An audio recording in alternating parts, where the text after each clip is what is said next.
தெய்வீக அன்பர்கள் அனைவருக்கும் இனிய வணக்கம். நாம் இன்று அடுத்த 3 நாமங்களை பார்க்கலாம். ஓம் சத்திய தர்ம பராயணாய நமக. சத்தியத்தையும் தர்மத்தையும் காப்பாற்றக்கூடியவன். அதற்காகத்தானே ஸ்ரீ கிருஷ்ணன் அவதாரம் செய்திருக்கிறான். தர்மரிடம் அவன் கூறுவான், தர்மா, எனக்கு தர்மம் மட்டுமே முக்கியம், சத்தியம் மட்டுமே முக்கியம்.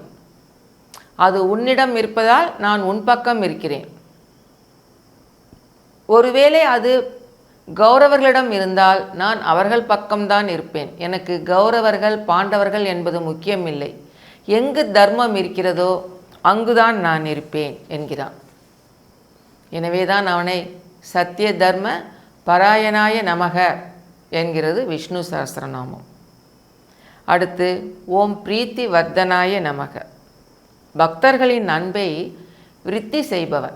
பக்தர்களுக்கு எப்பொழுது அன்பு அதிகமாகும்?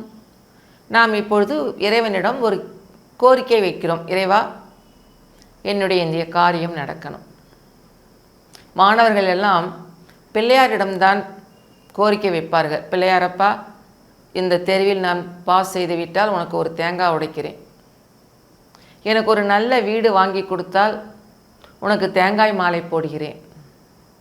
உனக்கு கொழக்கட்டை பூர்ணம் செய்து நைவேத்தியம் செய்கிறேன் என்று பிள்ளையாரிடம்தான் அடிக்கடி வேண்டிக் கொள்வார்கள். ஏனெனில் நாம் கேட்டதை உடனுக்குடனே கொடுப்பவர் பிள்ளையார். நமக்கு ஏதேனும் ஒரு காரியம் உடனடியாக நடக்க வேண்டும் என்றால் அவர் பாதத்தில் ₹1 வைத்து வணங்கிவிட்டு, பிள்ளையாரப்பா, எனக்கு இந்த காரியத்தை நல்லபடியாக நடத்தி கொடு. அவர் அதிகம் கேட்க மாட்டார். ஒரு கற்பூரம் வாங்கி ஏற்றுகிறேன் என்று சொன்னால் கூட அதில் மகிழ்ந்து நமக்கு வேண்டிய அனைத்து வரங்களையும் அள்ளி கொடுக்கக்கூடியவர் பிள்ளையார். எனவே பிள்ளையாரிடம்தான் நமது கோரிக்கைகள் அதிகமாக இருக்கும். நமக்கு ஒரு காரியம் நடக்க வேண்டும், மிக கடினமான ஒரு விஷயம் எனில் பிள்ளையார் பாதத்தில் ஒரு தேங்காயை வைத்துவிட்டு வேண்டிக் கொண்டால் நிச்சயம் அந்த காரியம் நடக்கும். அது எவ்வளோ கடினமானதாக இருந்தாலும் சரி, பிள்ளையார் நடத்தி கொடுத்து விடுவார். உடனே அந்த தேங்காயை எடுத்து ஏதேனும் ஒரு கோவிலில் சிதறு தேங்காய் போட வேண்டியது தான். பிள்ளையாருக்கு பிடித்தது சிதறு தேங்காய். ஏனெனில் சிதறு தேங்காய் போடும்போது அதை எடுத்துக்கொள்ள குழந்தைகள் ஓடி வருவார்கள். தன்னுடைய பிரசாதத்தை குழந்தைகளுக்கு கொடுப்பது மிக பிரியமானது விநாயகருக்கு. எனவே தான் அவருக்கு சிதறு தேங்காய் போடுவது மிக விசேஷம் என்பார்கள். அதுவும் போட்ட சிதறு தேங்காயை நாம் எடுத்துக்கொள்ளக்கூடாது, குழந்தைகளுக்குத்தான் தர வேண்டும். ஸோ ஒரு தெய்வம் நமக்கு நாம் கேட்டதையெல்லாம் கொடுக்கிறது எனும்போது அந்த தெய்வத்தின் மீது நமக்கு அன்பு அதிகரிப்பது நியாயமான விஷயம்தான், சகஜம். அதே போல்தான் கிருஷ்ணனும். ஸ்ரீ கிருஷ்ணனிடம், கிருஷ்ணா, நீ எனக்கு இதை தந்தே ஆக வேண்டும் என்று கேட்காமல், கிருஷ்ணா, நான் உன் பாதத்தையே சரணடைந்து விட்டேன். நீ எனக்கு இது நல்லது என்று நினைத்தால் நடத்தி கொடு. அந்த நல்லது என்ற வார்த்தை மிக மிக முக்கியம். ஏனெனில் நாம் கேட்கும் விஷயம் தர்மத்துக்கு மாறாதனதாக இருக்கலாம், நியாயமில்லாத விஷயமாகவும் இருக்கலாம். எனவே எது நியாயம், எது தர்மம்? சத்திய தர்ம பராயணாய நமக என்பது உனக்கு தெரியும். எனவே நான் கேட்கும் கோரிக்கைகள், என்னை இந்த உலகத்தில் கொண்டு வந்து படைத்தது நீ. எனக்கு எந்த நேரத்தில் எதை செய்ய வேண்டும் என்பதும் உனக்கு தெரியும். ஆனால் நான் மனிதனாக பிறந்து விட்டேன்.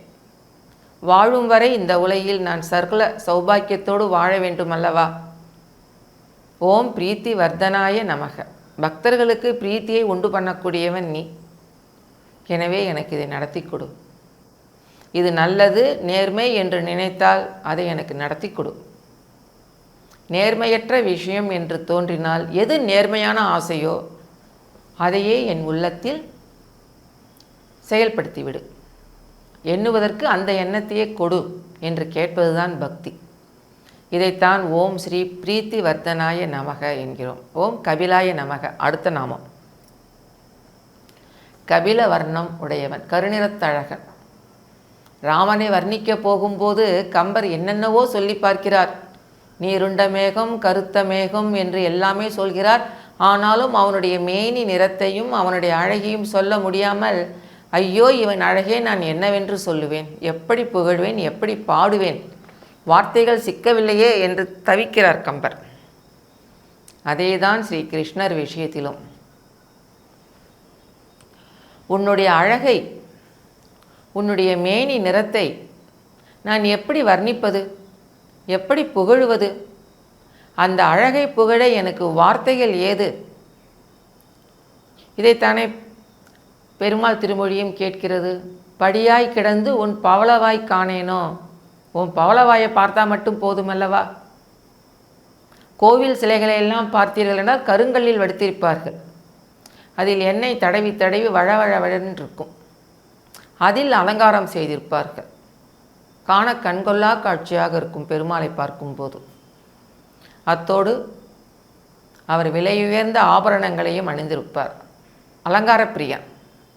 அழகுக்கு அழகு செய்திருக்கும் போது அங்கிருந்து நம் கண்ணை நகர்த்த முடியாது என்பதுதான் உண்மை. அதைத்தான் சுபாங்காய நமக, சுந்தராய நமக என்றவர் ஓம் ஸ்ரீ கபிலாய நமக என்றும் கூறுகிறார். அடுத்த நாமங்களை நாளை பார்க்கலாம்.